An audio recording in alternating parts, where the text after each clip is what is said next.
Et, c'est bon.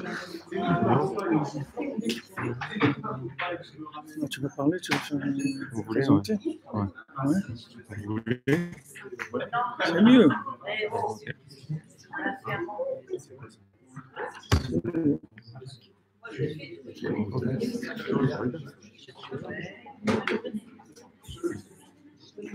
Comment ça charge? Ça charge grave. Là, ça charge la batterie? Non. Non?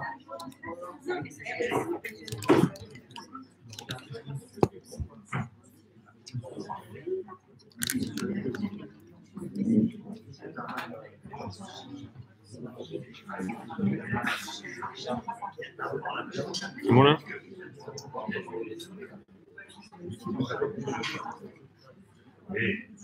On voit bien?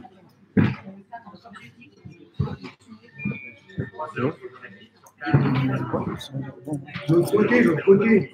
Il n'y a pas une prise là-bas. De l'autre côté. Ah, il y a une prise là.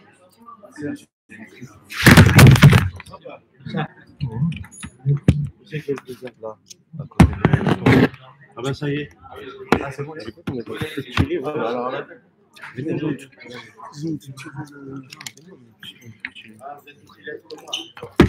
Voilà. C'est rien passé.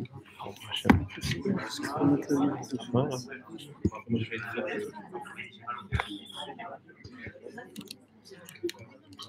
Regarde bien, hein, ça tient bien. Il faut pas bouger.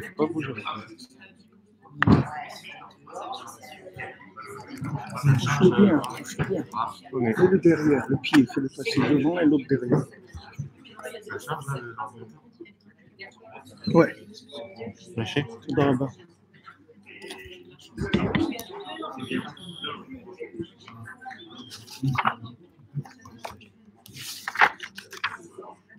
C'est bien cadré là? C'est bien cadré. Pas tellement. Mais ça bouge, tiens un truc pour régler. Ça, c'est fait exprès. C'est ça qui bouge, c'est pas la caméra. Ça, derrière. Ouais. Ça. Tu le dévisses. Il y a une boule qui fait. Dévisse-le. Ça fait exprès pour régler ça. Ça fait bouger ça. Alors, mettez en bonne école. Ah, c'est bon? Revisse-le. Dans l'autre sens. Vers toi. C'est bon. C'est bon? Impeccable. Ouais? C'est bon? Très bien. Ouais. Bah, ouais. Okay. Très bien. Ouais, ça c'est en direct sur YouTube. On va vous envoyer le lien. D'accord. Ok? On fait le chiot pour le foie de quelqu'un. Non, c'est vous qui allez le faire. Tu m'as dit Élie et Ella, Émilie. Ella, Émile. Ouais. Émilie. Émilie. Émilie. Ella, Émile. Ok. Messieurs, on va commencer. Messieurs, dames, pardon. On va commencer. Merci à Monsieur Ben Baron d'avoir organisé la venue du Rav Ifra ce soir. Merci à la communauté du 43 rue Pelleport. Je ne sais pas comment elle s'appelle la finale. La Maison des Benjamins. Merci beaucoup à vous. Je vais vous demander juste une petite chose, comme je vous l'ai demandé pour ceux qui étaient là hier. C'est que de ne pas intervenir ou de poser de questions, gardez-les en tête et vous verrez qu'au fil du shiur, le Rav va répondre aux questions sans même que vous allez poser les questions. D'accord? Et si toutefois vous gardez ces questions en tête et que il n'a pas répondu à ces questions, alors vous pouvez toutefois les poser sans aucun problème à la fin du shiur. Voilà. Passez une bonne soirée. Merci beaucoup. Alors, merci beaucoup pour votre accueil, l'organisation de Baruch Hashem, on peut parler de Torah, des enseignements de Rabbi Nachman. Merci à tous ceux qui nous accompagnent et qui nous soutiennent dans notre travail de diffuser les enseignements de Rabbi Nachman pour le bien de l'humanité. Comme tous ceux qui ont goûté, ils savent très bien combien on en a besoin. Je remercie mon épouse aussi qui m'accompagne. Si elle n'était pas là, j'aurais rien pu faire. Comme on dit, le mari il a le beau rôle, mais la femme c'est elle qui est là pour assumer tout. Comme il nous disait Rav Chaikin à la Vachalom à la Yeshiva, il disait, nous, on est les gens qui travaillent dans la soute du bateau. Et il y a des gens qui sont en haut, qui sont sur le pont, ils sont au soleil, ils sont bien. Et il y a ceux qui sont en dessous en train de mettre le charbon dans les fourneaux, etc. Alors la femme, c'est un peu ça, elle est apparemment en arrière, mais tout ce qu'il y a devant, ça vient en fait de l'épouse. Et c'est un petit peu sur ce thème-là que je voudrais parler ce soir. Je n'avais pas spécialement de thème comme d'habitude, mais je me suis dit, on va essayer de rentrer dans ce sujet-là, puisque ça nous concerne à tous. On est tous concernés par ça, par le principe, si vous voulez, de la fin des temps, c'est-à-dire de la réparation du monde, qui va se faire en fait de bas en haut. C'est-à-dire on pensait que le monde se réparerait par les gens les plus forts, qui allaient pouvoir aider les plus faibles. Mais en fin de course, on arrive à ce que les plus faibles, ils vont aider les plus forts. Et c'est eux qui vont pouvoir terminer la réparation du monde. Puisque Mashiach, il n'est pas venu dans une génération qui est kulozakai, c'est-à-dire entièrement méritante. Donc il va venir dans une génération qui est entièrement non méritante. Donc comment c'est possible que Mashiach vienne dans une génération entièrement non méritante?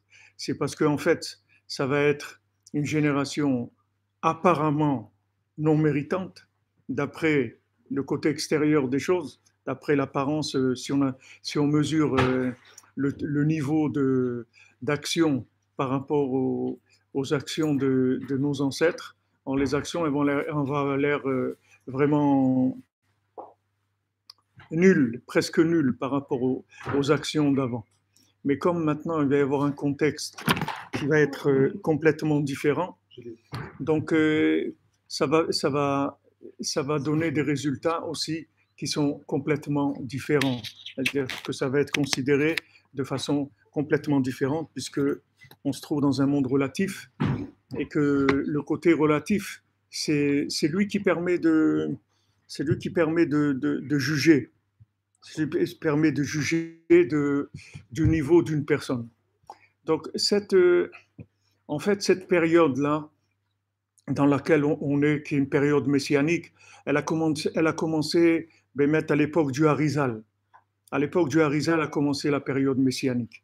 Et parce que la période messianique, si vous voulez, elle est venue avec la révélation des secrets de la Torah. Normalement, tout ce qui a été enseigné à partir de Rabbi Shimon Bar Yochai, et à l'époque de Rabbi Shimon, c'était encore, comme on peut dire en français, en hébreu, on peut dire ségoulatique, c'est-à-dire que c'était comme quelque chose de lire le Zohar, c'était comme une ségoula, c'est-à-dire quelque chose, voilà, on lit le Zohar, on comprend rien, mais on sait que c'est quelque chose de très élevé. Mais le Harizal, il a fait descendre le Zohar dans une Chokhmah, dans Chokhmat HaKabbalah, il a révélé la Chokhmat HaKabbalah. Maintenant, la Chokhmat HaKabbalah, la sagesse, la connaissance de la Kabbalah, ce n'était pas prévu au programme. Ce n'est pas quelque chose qui était prévu au programme, normalement. C'est-à-dire, on devait se débrouiller sans ça, et l'enseignement du Harizal, en fait, il devait commencer après la résurrection des morts, pas avant, pas dans la période comme on vit nous. Mais comme maintenant, la même chose qu'en Égypte, Hachem, il nous a fait sortir avant 400 ans, au bout de 210 ans, il a vu qu'on commençait à avoir des difficultés, donc il nous a fait sortir avant. Hachem, il a pris ces secrets-là qui devaient être gardés pour après la résurrection des morts, et il les a révélés. Donc à partir du Harizal, c'est, d'après tous les Sfarim de Kabbalah, c'est le début de la Géoula. D'ailleurs, le Harizal lui-même, c'était Mashiach. Le Harizal lui-même, c'était Mashiach ben Yosef, le Harizal lui-même. Et quand il a dit à ses élèves, priez pour que Mashiach ben Yosef ne meure pas, alors bon, ils ont pas compris spécialement de quoi il parlait, mais quelques temps après, il est mort. C'est-à-dire, c'était lui, Mashiach ben Yosef. Mais le contexte, il n'a pas permis sa révélation. Mais en fait, lui, il a révélé ce qui était messianique, et en même temps, c'était lui-même le personnage qui devait réaliser, être le Messie. Depuis, il y a eu aussi le Baal Shem Tov qui est venu, et le Baal Shem Tov aussi, il aurait pu être le Mashiach, mais ça ne s'est pas fait. Rabbi Nachman aussi, il est venu et il devait être le Mashiach aussi. Son fils, il avait un fils, et Rabbi Nachman qui s'appelait Shlomo Ephraim, Shlomo ben David, Ephraim ben Yosef. Normalement, c'était les deux Mashiach dans le fils de Rabbi Nachman. Il est mort au bout de un mois ou deux. Ça ne s'est pas fait, mais tout est là. C'est-à-dire le repas est servi, tout est là, tout est prêt. Tout est prêt. On attend quoi? On attend que ça plonge plus, c'est tout. Que ça descende plus. Pour que les gens ils ressentent le besoin de cette profondeur-là. C'est-à-dire que tant qu'il va y avoir un fonctionnement quelconque, un rapport avec la logique, alors il ne va pas y avoir de recherche profonde. Quand il va y avoir la logique qui va être complètement dépassée, et chaque jour qui avance, on voit que la logique, elle fonctionne de moins en moins, puisqu'on comprend de moins en moins les contextes politiques, économiques, la vision d'Israël, l'antisémitisme, tout, des choses qu'on pensait que c'était réglé, c'est terminé, ça revient, il y a beaucoup de problèmes.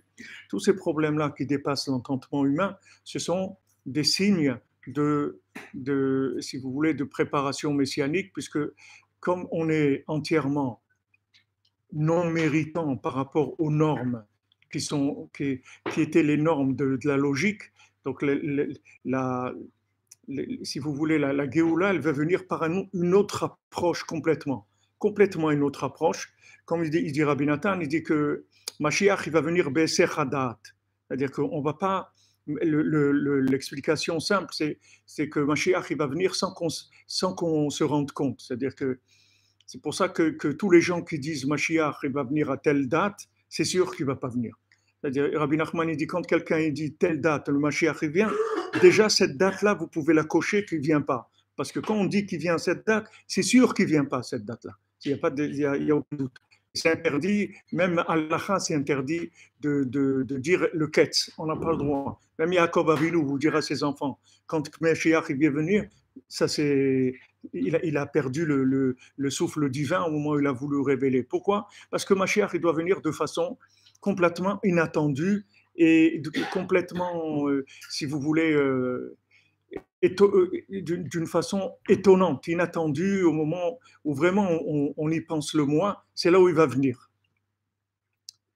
Pourquoi? Parce que pour que maintenant il vienne de façon inattendue, il faut que la situation ne se prête pas du tout logiquement à ce qu'il vienne. Parce que si la situation, elle pressent sa venue, donc il ne va pas venir à ce moment-là. Donc au moment où on va se sentir vraiment très très loin et qu'on a l'impression qu'on est abandonné, qu'on n'a pas du tout de gens qui sont avec nous, ou qu'on a l'impression même que Chas Shalom Hashem il nous a abandonnés, il n'est pas avec nous, etc. C'est cette situation-là qui va faire que Mashiach il va venir. Mais bien sûr, de vivre cette situation-là et de ne pas lâcher la Emouna, de rester en contact avec Dieu et de rester en rapport sain, amical avec Dieu, c'est difficile parce qu'on va voir des situations qui ont l'air vraiment très très dures à vivre. Tous les gens ils sont énervés, comment truc et tout, on réagit pas, on fait pas ce qu'il y a à faire, on se laisse écraser, il y a encore beaucoup de reste de la logique. C'est-à-dire le jour où il y aura plus ces réactions là, qu'on dira qu'est-ce qu'on va faire? Réagir, on peut pas réagir. Donc on va passer à autre chose. On va rentrer dans la Emouna complètement, dans la foi, et on va dire Hachem, c'est ton monde, c'est toi qui fais ce que tu veux, donc fais de nous ce que tu as envie. Nous, de toute façon, on est là, voilà, on est avec toi, c'est toi qui décides. Quand on arrivera à ça, c'est-à-dire qu'on va lâcher complètement tout pronostic, toute analyse possible, à ce moment-là, Mashiach va venir. Mais quand on va lâcher complètement, on va pas faire semblant. C'est-à-dire que la situation, elle va faire qu'on ne pourra plus comprendre ce qui se passe. Du tout. Alors à ce moment-là, voilà, Mashiach vient. Alors Rabbi Nathan, il va plus loin, l'élève de Rabbi Nachman, il va plus loin. Il dit, Mashiach, il doit venir Be'eser Hadat, c'est-à-dire sans qu'on s'en rende compte. Alors Rabbi Nathan, il dit, mais Mashiach, il est là. Mais on ne se rend pas compte, c'est tout. Mais il est là. Puisqu'il doit venir quand on ne se rend pas compte. Donc il est là. Mais on ne se rend pas compte qu'il est là, c'est tout. Et après un moment, il va dire, c'est moi, c'est tout. C'est tout. Mais il est là. Il est avec nous, il tourne avec nous, il est là, on le connaît et tout. Mais il ne s'est pas révélé en tant que Mashiach parce qu'on ne se rend pas compte que c'est lui. Et d'un moment, il va dire, voilà, je suis là. Et on va voir qu'il était là déjà. Mais on va arriver à la fin de la logique. D'accord ? En fait, le système de la fin de la logique, ça veut dire que maintenant, dans le monde, il y a deux grands pôles, si vous voulez, dans la création du monde. Il y a deux aspects qui sont complètement opposés et qui doivent travailler ensemble pour arriver à la délivrance totale. Il y a le côté solaire et le côté lunaire. Le côté solaire, c'est la logique, c'est la compréhension, c'est la chokhma, c'est Esav, c'est l'Occident, c'est tout ce qui est analytique, compréhension, même compréhension de la Torah, tout ça s'appelle le soleil. On dit Moshe, il ressemble au soleil. Moshe, on dit Rabbeinu, Moshe Rabbeinu, ça veut dire c'est notre enseignant, celui qui nous apprend la chokhma de la Torah, il nous a amené la Torah et nous a enseigné la Torah. Maintenant, il y a l'autre côté, c'est le côté lunaire. Le côté lunaire, c'est le côté de l'élève, si vous voulez. Yoshua bin Nun, on dit Yoshua, c'est la Levana, c'est la lune. Maintenant, qu'est-ce qui fait leur spécialité à chacun? C'est que Moshe Rabbeinu, il a toute la connaissance, mais il est incapable de faire rentrer le peuple en Eretz Israël. Il ne peut pas. Pourquoi? Parce que comme il va avec la connaissance, d'après sa connaissance, en haut, il y a un jugement. Quand vous savez, comme on dit, et nul n'est censé ignorer la loi. Quand quelqu'un connaît la loi, il devient condamnable. Quelqu'un qui ne sait pas, il n'est pas condamnable. Aujourd'hui, c'est très à la mode. À chaque fois qu'il y a un problème, on dit non, mais c'est un malade mental. Dès que quelqu'un il fait du mal, on dit non, non, mais c'est un malade mental, il ne sait pas ce qu'il fait. Il faut éloigner complètement la piste terroriste, c'est la première chose qu'il faut dire. Il faut toujours dire ça, pas dire que c'est dangereux ou qu'il y a des risques. Et il faut toujours dire que la personne, en fait, elle ne savait pas ce qu'elle faisait. Ça, c'est la façon de penser aujourd'hui pour se protéger. C'est la politique de l'autruche pour dire non, non, tout le monde il est beau, tout le monde il est gentil, il n'y a aucun problème. Il n'y a pas si vous voulez, le côté compréhension, il amène la rigueur. La rigueur, elle vient de ce qu'on comprend. Si on ne comprend pas, il n'y a pas de rigueur. Celui qui ne comprend rien, il n'a aucune rigueur sur lui, parce qu'il ne comprend rien. Donc, comme il ne comprend rien, il n'y a pas de rigueur, vous voulez l'accuser de quoi? Il ne sait rien. Vous allez accuser quelqu'un qui ne sait pas. Il ne savait pas. Il ne savait pas. Il s'est approché du balcon, il a regardé par le balcon, il y a une plante qui est tombée sur la tête de quelqu'un, il est mort. Il n'a pas tué, il ne sait pas ce qu'il faisait. Il n'est pas conscient. Maintenant, s'il prend le truc et le jette dessus, alors il l'a accusé, mais là, il ne savait pas ce qu'il faisait. Donc, du moment où la personne, elle n'est pas consciente, donc on ne peut pas l'accuser. Donc, en haut, les accusations, elles viennent sur la logique. C'est-à-dire, tant qu'il y a de la logique, on ne peut pas avoir la Géoula. Mashiach, il ne peut pas venir parce qu'on n'est pas méritant.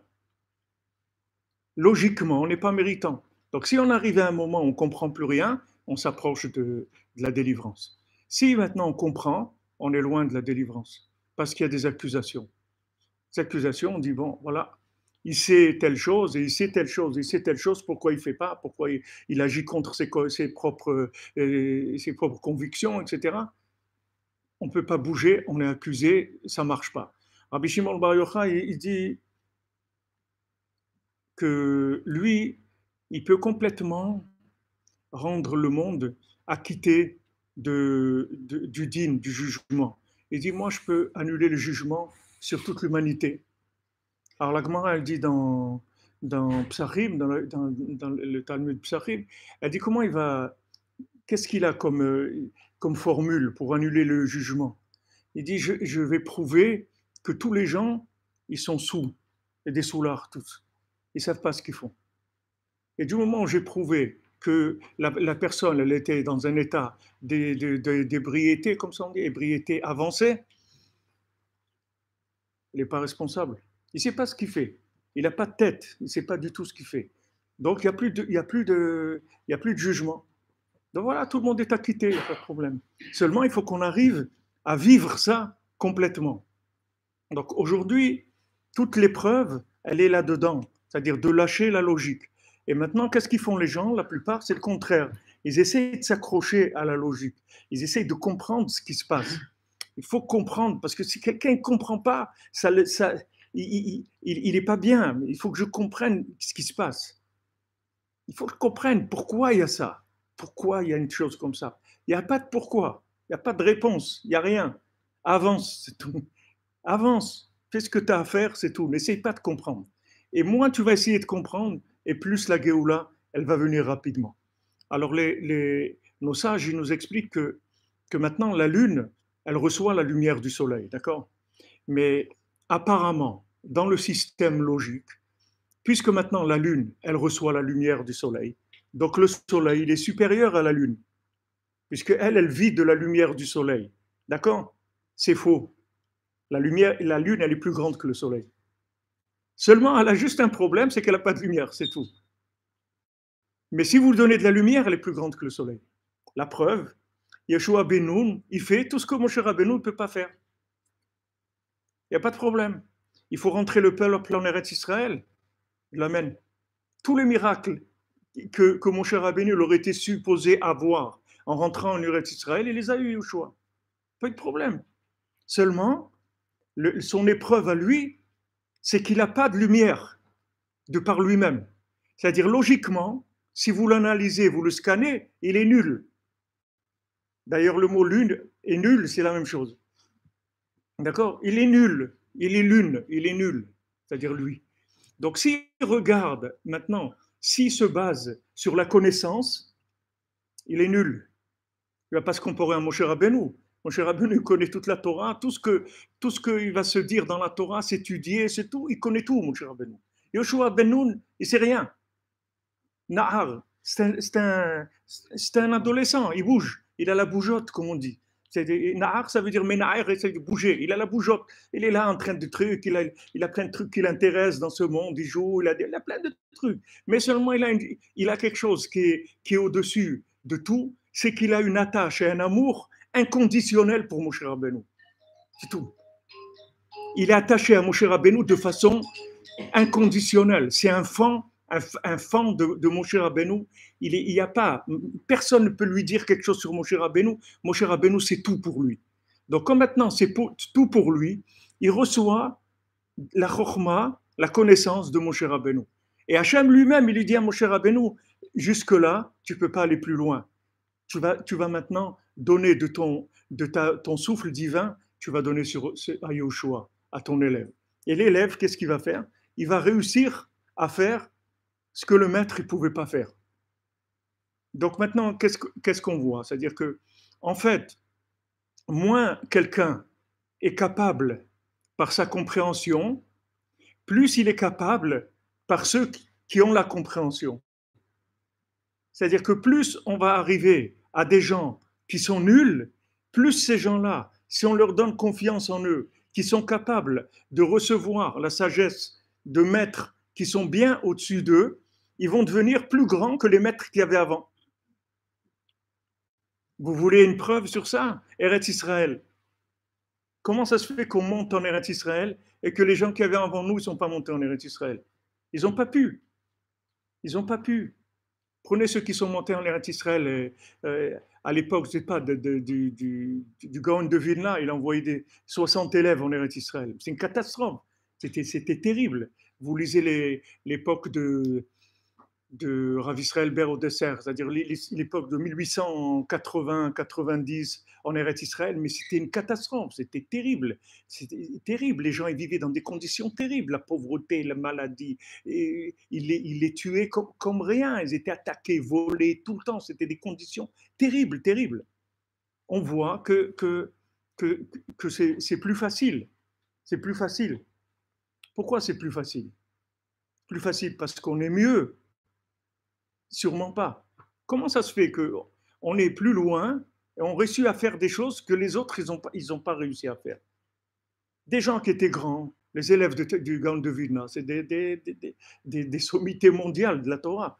Comment ils sont montés en Eretz Israël? Parce que le Gaon de Vilna, il leur a dit de monter en Eretz Israël. Ils ont eu des difficultés terribles à s'installer. Nous-mêmes, nos grands-parents, nos arrière-grands-parents, ceux qui ont de la famille, qui sont installés en Israël au début du siècle, c'est terrible, très très dur, très très dur. Ils ont souffert d'habiter dans les Mahabarot, là, dans ces maisons-là en bois, c'était des conditions de vie terribles. Comment ça se fait qu'aujourd'hui, nous, on arrive et eux, ils ne sont pas arrivés? Comment ça se fait? Alors je vous pose la question, comment c'est possible? On est plus fort qu'eux? Non. On est plus loin qu'eux? Oui.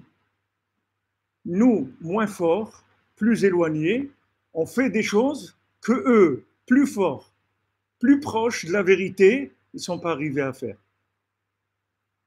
Donc il y a un côté architecture, si vous voulez, prévisionnel, analytique, marketing, tout ce que vous voulez, audit, appelez ça comme vous voulez, et il y a le côté des pieds, de l'action.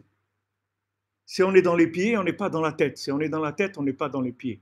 Okay. On appelle Mashiach Ekveta de Mshicha, les talons de Mashiach. Pourquoi on appelle les talons de Mashiach? Parce que tant qu'on ne sera pas dans le talon, il n'y a pas de Mashiach. Tant qu'on n'a pas, on ne touche pas le sol, il n'y a pas Mashiach. Mashiach, c'est toucher le sol en étant connecté avec la tête. C'est ça Mashiach. De manière à balayer tous les niveaux qu'il y a eu sur Terre depuis la création du monde. De manière à pouvoir inclure tout ce qu'il y a pu y avoir dans le monde. Une fois qu'on va se sentir complètement par terre, à plat, c'est là où ça commence à devenir intéressant. Pour ça, il faut lâcher la logique, la compréhension et bien sûr l'ego, parce que l'ego, il s'alimente que de la logique. Celui qui ne comprend rien, il ne peut pas avoir de l'orgueil. Il va avoir l'orgueil, il se construit sur la compréhension. Celui qui ne comprend rien, il ne peut pas avoir d'orgueil, il n'a rien. Il est nu, il n'a rien du tout.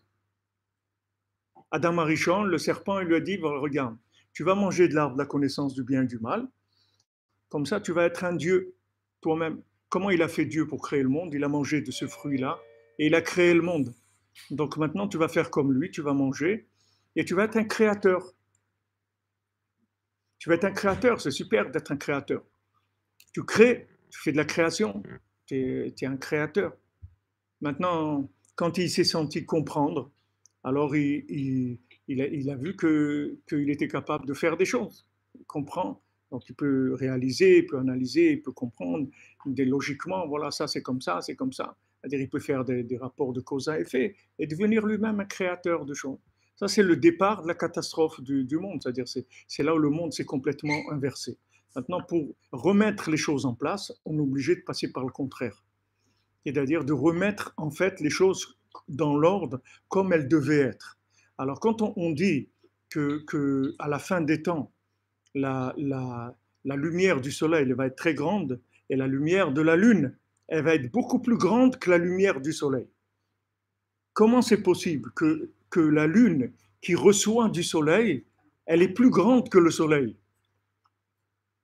Comment, quand la lumière est passée par la lune, elle éclaire plus que quand elle est dans le soleil? Parce que quand elle est dans le soleil, elle est dans le côté uniquement de la tête, c'est-à-dire de la compréhension. Elle est dans le côté du projet de la chose. Mais la chose, elle n'est pas du tout réalisée. Ce n'est pas parce que quelqu'un comprend des choses qu'il devient la chose. Vous pouvez avoir une tête comme ça et comprendre des choses énormes, et dans votre comportement, vous êtes complètement à côté. Ça n'a aucun rapport. Ça n'a aucun rapport. D'ailleurs, les philosophes, ils disaient toujours ça. Ils disaient, ne regardez pas comment je me comporte, regardez les livres que j'écris. Ne regardez pas mon comportement. Le comportement, il n'a rien à voir. Regardez les théories, les compréhensions que j'ai amenées, etc. C'est ça qu'il faut regarder. Nous, on n'est pas du tout dans la philosophie. Nous, c'est le contraire. Pour nous, les pieds, c'est plus important que la tête. Parce que quand c'est arrivé dans les pieds, ça veut dire que ça a suivi le cheminement normal. Si c'est resté dans la tête, ça ne nous intéresse pas. Ça remonte. Pirkei Avot, ils disent, Maxime Despères, c'est écrit Kol mi she chokhmato meruba mima'asav, chokhmato mistaleket mimenu. Tout celui qui a une connaissance au-delà de ses applications, de son comportement, la connaissance, elle remonte, elle disparaît. Parce qu'en fait, la connaissance, c'est juste un prêt, c'est juste un prêt pour voir si on va faire quelque chose. Et si on fait rien, il faut rembourser. Comme quelqu'un, une banque, elle fait des prêts pour les, je sais pas, pour jeunes ménages, pour acheter une maison, ou pour les jeunes entrepreneurs, pour qu'ils démarrent dans la vie. Ok, il y a un prêt de, je sais pas, 50 000 euros, ok, il va démarrer. Mais si maintenant il n'amène pas des bilans, qu'il a fait quelque chose, il faut qu'il rembourse l'argent. Parce que ces prêts-là, ils sont faits pour faire quelque chose. La chokhma, c'est une proposition de comportement, pour le comportement. C'est une proposition analytique de compréhension pour arriver au comportement. Si maintenant on n'est pas arrivé au comportement, la connaissance, elle remonte dans sa racine, parce que ici, ce n'est pas un monde de connaissance, c'est un monde d'action. Ce n'est pas un monde de connaissance. Ici, la connaissance, elle n'a de valeur que si elle est arrivée à s'associer à la Lune pour que la Lune elle puisse réaliser la connaissance. D'où l'importance, bien sûr, du mariage et d'avoir une épouse et de savoir que l'épouse, c'est comme on dit, ishto beto, c'est-à-dire sa maison, c'est sa femme, c'est pas lui. Pourtant, lui paye le loyer, le truc, l'électricité, le téléphone, s'il y a une fuite d'eau, c'est lui qui paye, ok, c'est lui qui paye les assurances. Il paye tout, le mari. Mais la maison, c'est la femme, c'est pas le mari. Parce que la maison, c'est un récipient. La maison, c'est des pieds, c'est pas de la tête. La maison, c'est un récipient. Donc maintenant, le récipient, il est féminin, il n'est pas masculin. Lotov Adam liot levado. Adam, seul, il est lotov. Il y a pas de, c'est pas à peine, on va pas analyser, on n'a même pas besoin de commencer à analyser. Un homme seul, solaire, lotov. C'est tout. La Torah, elle te dit pas terrible, un homme seul, c'est pas terrible. Non, non.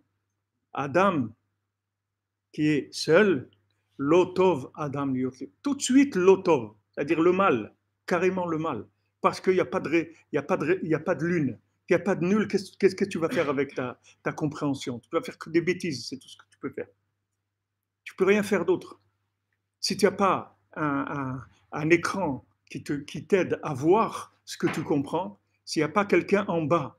Imaginez-vous quelqu'un qui est en haut et qui est dans un avion, là, comme quand ils avaient fait la guerre, les Américains, je ne sais pas, en Irak ou je ne sais pas où c'était, ils avaient un avion comme ça en haut, très très haut, avec il y a dedans tous les ordinateurs, tous les trucs, et c'est eux qui dirigent toute la guerre. Mais qui est-ce qui fait la guerre? C'est les gens qui sont en bas. Celui qui est en haut dans l'avion, il peut raconter ce qu'il veut. Si l'autre il lui dit, ok, débrouille-toi, oui, des branches, l'autre il peut continuer à parler tant qu'il veut, ça ne va rien faire du tout. Donc maintenant, si vous voulez, l'erreur humaine, l'erreur qui est venue par le comportement d'Adam Arishon, qui nous a amené à vivre complètement à l'envers. On est arrivé maintenant à la fin de cette erreur-là. C'est-à-dire, depuis que le Harizal il est venu, on est arrivé à la fin de cette façon-là de voir les choses. C'est à partir du Harizal, ça s'est retourné. Comme le sage nous dit, Iteta tesavev gaver. À la fin des temps, Iteta tesavev gaver, ça veut dire la femme, elle va entourer l'homme. C'est-à-dire que la femme, elle va être plus grande que l'homme. Il dit, mais c'est moi qui donne tout. Oui, Moshe Rabbeinu, c'est lui qui donne tout. Mais rentrer en Eretz Israël, Moshe Rabbeinu, il peut pas. Il peut pas. Il y a trop de logique encore. Pas rentrer en Eretz Israël. Pourquoi il n'est pas rentré en Eretz Israël, Moshe Rabbeinu? Parce que Hachem lui a dit, tu parles avec le rocher, et lui, il a frappé le rocher. Ça a l'air une petite erreur bénigne. Qu'est-ce que j'ai fait? Quoi, pour ça, tu me punis une punition tellement grande que tu ne me laisses pas rentrer en Eretz Israël. Moshe, chez Mashiach. Donc Moshe, il rentre en Eretz Israël, c'est lui le Mashiach. Il construit le temple, c'est le premier et le dernier, c'est fini. Il n'aurait jamais été détruit, le temple, si Moshe Rabbeinu était rentré en Eretz Israël. Donc Moshe Rabbeinu, il rentre, c'est Mashiach, on a le temple, le premier qui est le troisième, et l'histoire est terminée, c'est fini. Ça y est, c'est terminé, on passe à la deuxième étape de l'humanité. Moshe, il ne peut pas rentrer en Eretz Israël. Pourquoi? Parce qu'il a frappé le rocher. Il n'a pas parlé avec le rocher. Quelqu'un qui frappe, c'est parce qu'il comprend. Comme je vous ai dit, la rigueur, ça vient de la compréhension. Quand vous frappez quelqu'un, c'est que vous croyez que vous comprenez et qu'il ne comprend pas. Quand vous utilisez la rigueur, vous croyez que la compréhension, c'est ça qui fait le comportement. Donc vous devez vous énerver et vous commencez à utiliser la rigueur. Quand on utilise la rigueur, ça veut dire qu'on croit dans la logique. Celui qui ne croit pas dans la logique, il n'utilise jamais la rigueur. Il n'utilise que le dialogue, c'est tout. Que le dialogue, pas de rigueur. Dès qu'il y a rigueur, ça veut dire que je comprends. Donc, mais c'est incompréhensible. Pourquoi tu te comportes comme ça? Je ne comprends pas du tout. Pourquoi tu te comportes? Ok, tu ne comprends pas. Tu comprends combien de choses? Comme nous disait Raphaël, quelqu'un il rentre devant une machine où il y a des milliers de boutons comme ça, et qui clignotent de partout, et il s'approche d'un bouton et dit, ce bouton-là, à quoi il sert? Et il dit, pourquoi le reste? Tu sais à quoi il sert? C'est rien que celui-là que ça t'a posé une question, ça t'a troublé. Mon cher Rabbeinu, il utilise la rigueur. C'est-à-dire, à un moment, il en a marre d'attendre. Il en a marre de parler. Il veut que ça avance. Il veut que ça avance, c'est tout. Donc, qu'est-ce qu'il fait? Il prend le bâton. C'est sûr que si vous voulez transmettre à votre enfant un message, je vous garantis qu'avec une claque, ça va aller beaucoup plus vite que de parler. Ça, c'est sûr. Mais seulement, le résultat, c'est que vous allez créer de la révolte, vous allez créer des choses qui sont une horreur. Aujourd'hui, j'ai parlé avec un jeune qui pleurait, un jeune de 16 ans. Non, je vous raconte ça parce que je ne vous souhaite pas que ces choses-là, vous les viviez dans votre vie. Mais sachez qu'est-ce qui existe aujourd'hui. On parle dans un monde de religieux, de parents qui étudient la Torah tous les jours. Et il m'a dit, mon père, ça fait 10 ans que je ne parle pas avec lui. J'habite à la maison, je ne parle pas avec mon père. Et je ne parle plus avec ma mère non plus parce qu'elle parle avec mon père. Donc je ne veux plus lui parler non plus. Donc il m'a dit, tous les soirs, je me mets dans mon lit et je pleure et je n'arrive pas à dormir. Et maintenant, la journée, je suis à l'école, j'oublie, mais la nuit, j'arrive pas à dormir. Et mon père, je lui parle plus. C'est fini. Il m'a trop frappé, il a été trop méchant avec nous, je ne peux plus me le voir du tout. J'attends les 18 ans pour m'en aller. Vous comprenez? Ça, c'est quand c'est devenu ça, je vous dis des religieux, des gens, vous allez le voir, le gars, il est comme on dit, politiquement correct, c'est-à-dire religieusement correct. Le Shabbat, la cacheroute, peut-être qu'il va prendre une super cacheroute, ou il va faire attention au Shabbat, à tous les trucs de Shabbat, mais humainement, le gars, il a une telle logique qu'il devient un tyran. Il devient comment on dit, un imposteur ou un gars qui écrase les gens. Pourquoi? Parce qu'il a compris des choses. Il a compris des choses. Il détruit. Il fait que détruire. Nos sages, ils nous disent, un enfant, sachez que quand vous frappez un enfant, il vous le pardonnera jamais de sa vie. Jamais. Parce que dans le coup, ce n'est pas uniquement la violence qu'il y a. Vous savez dans la halakha, quelqu'un qui frappe un juif qui frappe un autre juif, c'est une shéla si on peut le compter pour le minyan.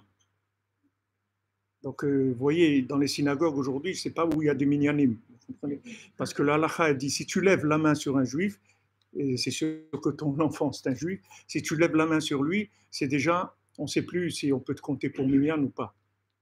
Donc vous voyez où ça va, c'est-à-dire que la violence. La violence, nos sages, ils expliquent, Rabbi Nathan l'explique dans les Likutei Halachot, à part le coup que la personne, elle donne, parce qu'il y a des coups aussi qui se font avec la parole, on ne fait pas avec les mains, il y a des coups avec les paroles, c'est encore pire que les mains. Il y a des gens, ils disent des choses pires que les coups. On aurait aimé recevoir un coup de poing et pas entendre une chose comme ça. Parce que le coup de poing, il va ce truc, mais la parole, elle bug. Ça fait des bugs dans le cerveau, ça revient sans arrêt toute la vie de la personne. Le coup de poing, bon, c'est un truc, on a reçu un coup. Mais la parole, c'est beaucoup plus violent ça peut être beaucoup plus violent que les coups. Rabbi Nathan, il explique quoi? Il explique, en fait, quand on donne un coup à quelqu'un, on lui dit, tu ne vaux rien du tout, tu ne comprends rien, tu es un imbécile. C'est ça le message du coup. Ce n'est pas que le coup physique, c'est que le message qui passe avec, c'est que tu es un sous-homme, tu es quelqu'un qui ne vaut rien. C'est ça le message qui passe avec le coup. C'est pour ça que c'est très grave. Donc, mon cher Rabbeinu, quand il tape le rocher, ça veut dire, vous ne valez rien, les amis. Vous ne valez rien. On ne peut pas parler avec vous. Donc, on va taper. On ne peut pas vous parler, on va utiliser de la violence parce qu'on ne peut pas parler avec vous. Hachem, il dit, tu as tapé le rocher. Le rocher, c'était la source de l'enseignement de la Torah. C'est de là où elle sortait la Torah, puisque de ce rocher-là, il coulait de l'eau. C'était l'eau de l'enseignement de la Torah. Il dit, tu as utilisé la rigueur pour faire sortir la Torah. Ça veut dire que tu crois que tu comprends quelque chose, si tu crois que tu comprends quelque chose, tu ne peux pas rentrer en Eretz Israël. Et à plus forte raison, tu ne peux pas rentrer, mon peuple, en Eretz Israël. Pour rentrer en Eretz Israël, il faut que tu sois sûr que tu comprends rien. Et tous les gens qui n'arrivent pas à faire la Aliyah, et qui ont envie de faire la et qui n'y arrivent pas, c'est uniquement pour ça. C'est parce que tant que tu comprends quelque chose, tu ne peux pas monter en Eretz Israël. Parce qu'en Eretz Israël, tu ne vas rien comprendre du tout de ce qui se passe. Mais alors rien, vraiment rien. Je vais vous dire avec mon épouse combien de fois on a fait ça. On a été dans un bureau, demander un papier, elle regarde dans l'ordinateur, elle dit, vous n'avez pas le droit à ça. Votre statut ne vous donne pas le droit à ça. On revient le lendemain chez la même personne, mais bien sûr, il n'y a pas de problème, elle nous fait le papier. On a le droit ou on n'a pas le droit, on ne sait rien. Hier, ça n'a pas marché, aujourd'hui, ça a marché. Où elle est la logique? Elle n'a pas. Il n'y a pas de logique. C'est pour ça que c'est dur. Plus les gens ils sont dans la logique, moins ils peuvent tenir en Eretz Israël. Et ils rentrent dans les nerfs après. C'est-à-dire que ça donne des nerfs, parce qu'on voit des gens qui on ne comprend rien. On dit, mais attends, mais c'est quoi ces comportements, c'est quoi ces trucs? Rien. Eretz Kenaan. Eretz Kenaan, Kenaan, ça veut dire Achna'a, soumission. Il n'y a pas de compréhension. Si tu veux comprendre, il vaut mieux que tu restes en dehors d'Eretz Israël. Parce qu'en Eretz Israël, tu ne comprendras rien du tout. Donc, si tu n'es pas prêt à vivre en déconnexion du cerveau, de l'intellect, il ne faut pas aller en Eretz Israël. Ça va être de la douleur, beaucoup, beaucoup de souffrance. Beaucoup de souffrance qui peut devenir même insupportable et qui peut même faire des troubles psychiques et des troubles familiaux, des trucs terribles. Tant que tu as un brin de logique, il vaut mieux que tu restes ici. Bien qu'ici, la logique, elle en a pris un bon coup, mais ça ne fait rien, elle est encore gérable. Avec tout le mensonge et tout, on peut encore gérer. Là-bas, il n'y a pas. On ne comprend rien. On ne comprend rien. Donc maintenant qu'on est arrivé dans les générations où on est conscience de notre faiblesse dans la Torah, dans l'application des mitzvot, etc., on est prêt à rentrer dans des niveaux extraordinaires. Pas parce qu'on n'a plus de compréhension. Donc il n'y a plus de barrières. On ne nous empêche plus de rentrer. Parce que qu'est-ce qui nous empêchait de rentrer? C'est ce qu'on a dans la tête. Qu'est-ce qui vous empêche d'être Einstein? C'est parce que vous n'êtes pas intelligent, c'est pas vrai. C'est parce que dans votre tête, vous êtes bloqué que vous savez que vous n'allez pas devenir Einstein. Mais si vous êtes sûr que vous allez devenir Einstein, vous devenez Einstein. Il est plus grand qu'Einstein, il n'y a aucun problème. Votre machine, elle est faite pour tous les niveaux, il n'y a aucun problème. Mais dans votre tête, vous avez des blocages. Les blocages, c'est quoi? C'est ce que vous comprenez. Si vous comprenez rien, vous êtes prêt à tout. Regardez Yoshua Benoun, c'est le pire de tous ceux qui y a là-bas. Tous les grands rabbins qui avaient, les grands intellectuels, les grands érudits en Torah, c'était les Meraglim, c'était les explorateurs. Hachem, il a dit, tu choisis les plus grands qu'il y a dans le peuple. C'est les explorateurs. Choisis les plus grands qu'il y a dans le peuple. C'était les gens les plus doués du peuple, les plus érudits, des plus grandes tzadikim, tout qu'il y avait dans le peuple. Il dit, tu veux que tu choisis les meilleurs. Le Zohar, il dit, pourquoi ils ont parlé du mal d'Eretz Israël? Pourquoi ils ont analysé Eretz Israël? Hachem, il t'a dit déjà que c'est une terre où il coule le lait et le miel. Ok, toi tu vois le contraire. Tu vois, il coule le sang et l'amertume et la violence. Ok, donc tu vois, toi, c'est ce que tu vois avec ton cerveau. Okay? Maintenant, tu considères que ce qu'il t'a dit Hachem, c'est plus vrai que ce que tu analyses avec ton cerveau, ou non. Donc tant que ton cerveau il voit ça, il vaut mieux que tu rentres pas. Donc ils ont dit, on rentre pas en Eretz Israël. Pourquoi on rentre pas en Eretz Israël? Le Zohar il dit, parce que dès qu'on rentrera en Eretz Israël, on sera plus des patrons. Le Zohar il dit ça. Que ces gens-là, c'était des patrons, c'était des chefs de tribu, c'était les meilleurs de la tribu. Ils dirigeaient la tribu. Mais ils ont vu qu'en rentrant en Eretz Israël, ça serait terminé. Il y a une anecdote que je raconte sur Rav Sitruk à la Vachalom. Une fois, il est venu à Yerushalayim, il devait faire une conférence à la grande synagogue de Jérusalem. Il était avec des gens qui l'accompagnaient et il devait prendre un taxi. Alors, ils ont arrêté un taxi. Le taxi leur demandait où vous allez, comme en Israël, quand le taxi va quelque part, si vous allez dans la même direction, alors il vous prend, il n'y a pas de problème. Alors, il dit, vous allez où? Alors, il dit, on va à la grande synagogue. Il dit, non, je m'excuse, moi, je vais dans une autre direction. Alors, la personne qui accompagne Rav Sitruk, il dit, mais tu sais qui c'est? Ça, c'est le grand rabbin de France. Il lui dit, monsieur, ici, c'est un pays de rabbins. Il y a des rabbins ici. Au revoir. Il a continué, c'est tout. Vous ne pouvez pas amener un titre. Il n'y a pas de titre. Il n'y a pas de titre. Il n'y a aucun titre. Vous voulez travailler en Israël, vous amenez un CV. La personne ne regarde pas le CV. Elle dit, qu'est-ce que tu sais faire? Ça, ok, vas-y, commence. Vas-y, fais. C'est tout. Non, mais moi, j'ai des... Vas-y, fais, commence, fais, travaille. Fais ce que tu dis que tu sais faire, allez, vas-y, fais-le. Pas besoin de lire les CV, je suis passé à l'école normale et je suis plus que normal et que j'ai des trucs de là et je suis j'ai reçu un avis de premier dans telle promotion et après 10 ans que j'ai travaillé là, on m'a mis le meilleur gestion. Vas-y, travaille, fais ce que tu as à faire. Tu travailles bien, on va te payer. Tu sais pas ton travail, tu rentres à la maison, c'est tout. Avec ton CV, avec tout ce que tu veux. Il y a une réalité qui est crue. Elle est très crue, la réalité. C'est pas une réalité. Il n'y a aucun intellect, il y a aucun vêtement, il n'y a aucun déguisement, du tout, du tout, du tout. Il y a pas de zone d'amortisseur. Vous voyez, ça rentre direct. Il y a pas du tout d'amortisseur. Donc ça, c'est très difficile. C'est pour ça que pour rentrer en Eretz Israël, il faut être prêt à cette soumission-là. Maintenant, rentrer en Eretz Israël, c'est pas que Eretz Israël, c'est tout ce qui représente aujourd'hui engagement dans la vie. C'est exactement la même chose. Quelqu'un, il veut se marier, il veut construire un foyer, il va avoir des enfants. Il faut qu'il soit prêt à rentrer dans la gestion de l'incompréhension. S'il croit il va se marier et qu'à deux, qu'ils vont comprendre encore mieux, alors il est sûr que c'est une catastrophe. Parce qu'il rentre dans le monde de l'incompréhension. Parce que les pieds et la tête, ça n'a rien à voir. Et maintenant que le monde arrive à la fin, où le lunaire il prend le dessus sur le solaire, et vous dites, David Melech Israël, Chai Vekayam, bon, David, Mashiach ben David, Mashiach ben David, quand est-ce qu'on dit David Melech Israël, Chai Vekayam? C'est quand on fait Kiddush Levana, après Kiddush Levana, on dit David, parce que David, c'est le lunaire. David, il est entièrement féminin, entièrement lunaire, David. David, il n'a rien du tout de solaire. Rien, mais alors rien. Il est entièrement lunaire. David, il sait rien, il n'a pas le droit à la vie. C'est Adam Arishon qui lui donne 70 ans. Il ne comprend rien à ce qui se passe. Hachem, il lui donne le pouvoir. La Shaoul, il ne laisse pas prendre le pouvoir. Son fils Abshalom, il veut le tuer. Il n'y a aucune compréhension dans sa vie de rien du tout. Rien. C'est ça Mashiach. C'est ça Mashiach ben David. Et on croit que David Améler, c'est le top dans la compréhension. Non, c'est le top dans le lunaire, mais il faut se méfier. Parce que le lunaire de David Améler, il est plus grand que tout le solaire qu'il y a eu sur Terre. Il est plus fort que tous les guerriers qu'il y a eu sur Terre. David Améler, il tue des gens. Il a tué des milliers de gens, David Améler. David Améler, quand il lançait ça avec une lance, il transperçait 800 personnes, David Améler. 800, vous mettez une brochette, 800 personnes, il fait une brochette, ça fait 800, avec un coup de lance, parce qu'il avait une force surhumaine. Pourquoi il avait une force surhumaine? Parce qu'humainement, il n'était rien.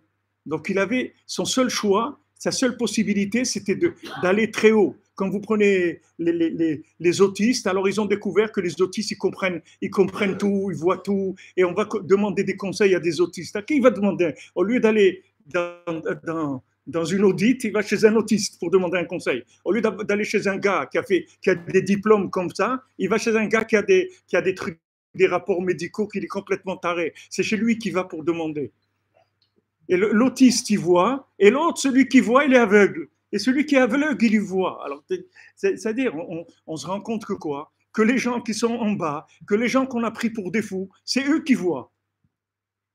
Que les gens qu'on a pris pour des faibles, c'est eux, en fait, qui sont forts. Et c'est-à-dire qu'il faut se détromper. C'est-à-dire ce qu'on appelait tout le temps le côté faible, que la femme, c'était le côté faible, on est en train de se rendre compte aujourd'hui que ce n'est pas le côté faible du tout, c'est le côté le plus fort qu'il y a. Et que c'est l'homme qui devient faible.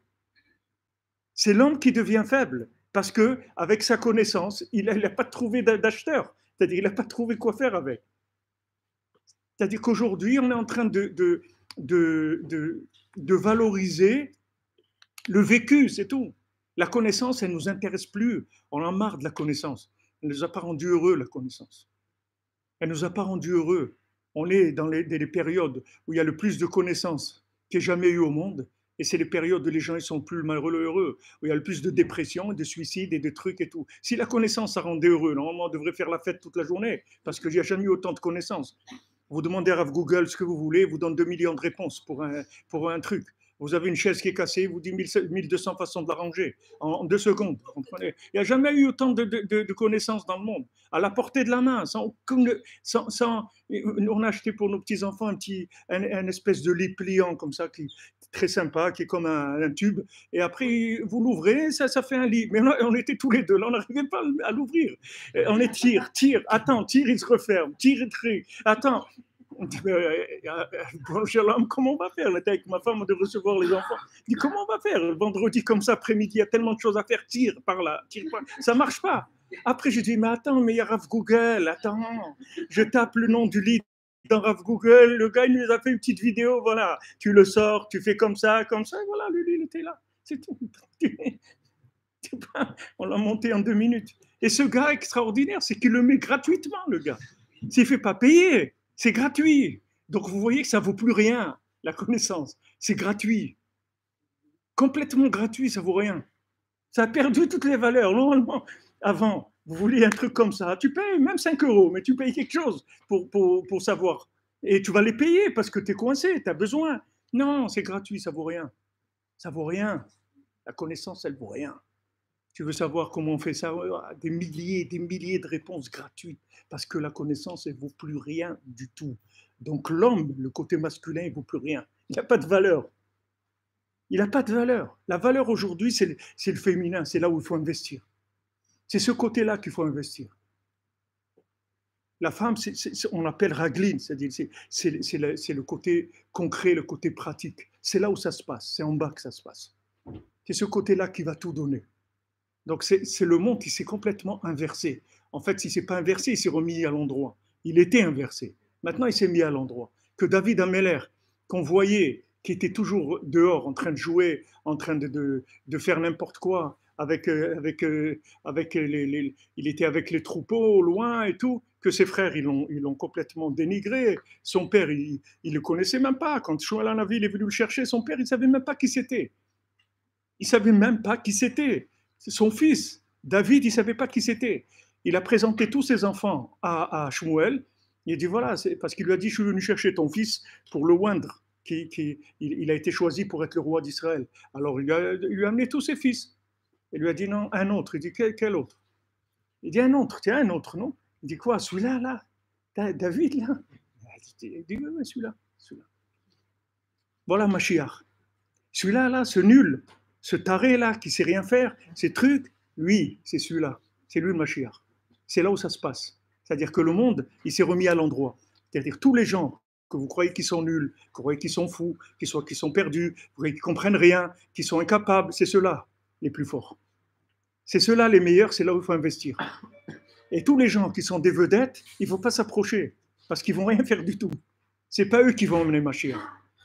Pas du tout. Il n'y a aucune délivrance chez eux. Les gens qui amèneront la délivrance, c'est tous les gens qui sont lunaires, c'est-à-dire tous les gens qui sont nuls. Alors quand tu vois nul, tu te trompes. Tu vois une femme, tu crois qu'elle est nulle, puisqu'elle a besoin de son mari, truc, normalement. Ils ne parlons pas de la société occidentale, mais une femme, son mari, c'est lui qui amène l'argent à la maison, qui a la maison, truc et tout. Donc tu as l'impression que c'est l'être qui est faible, que le fort, c'est le mari. Eh ben, tu te trompes. Tu te trompes. Tu te trompes. C'est là qu'il faut investir. C'est là-dedans qu'il faut investir. C'est dans les faibles qu'il faut investir. Tout ce qui s'appelle faible. C'est là où ça va se passer. C'est là où elle est la Géoula. C'est là où il y a toute la grandeur. Toute la grandeur, elle va descendre là.